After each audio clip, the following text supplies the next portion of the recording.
श्रीराम समर्थ गुरुजी। मी रवींद्र शिवाजी होले, राहणार लवळे, तालुका मुळशी, जिल्हा पुणे, वास्तुविशारद बॅच क्रमांक 15चा विद्यार्थी। विषय भवनद्वाराचा वास्तूवर होणारे परिणाम।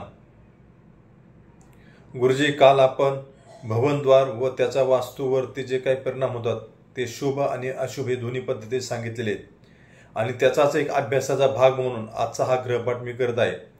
मी आज एका ठिकाणी एका वास्तूला व्हिजिट दिली आणि त्या भवनाच्या द्वारात गेल्यानंतर लक्षात आलं की ते भवनद्वार हे पश्चिमेला सुग्रीवपदात आहे आणि त्या दरवाजाची रुंदी 3 फूट आणि उंची साधारणतः 6.5 फूट होती। एकूण घराचं निरीक्षण केलं असता असं लक्षात आलं की या घरातील मुलगी काही दिवसापूर्वी पळून गेली होती। तिने आंतरजातीय विवाह करण्याचा प्रयत्न केला होता। असे एकदा नाही तर 2 वेळा झालेले। त्याचप्रमाणे ह्या घराचा जो कर्ता पुरुष आहे तो एका खाजगी कंपनीमध्ये सर्व्हिसला असून तो कर्जबाजारी झालेला आहे आणि या घरात कुठल्याही पद्धतीत खर्चावर नियंत्रण नाही।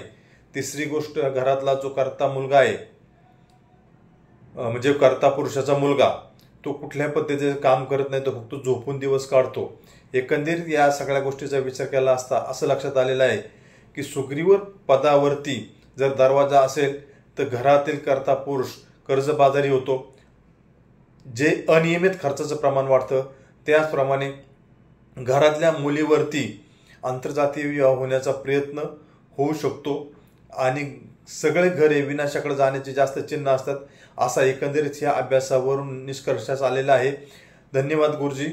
मी हा जो अभ्यास केलेला आहे यात जर काही चूक झाली असेल तर क्षमस्व। पुन्हा एकदा धन्यवाद।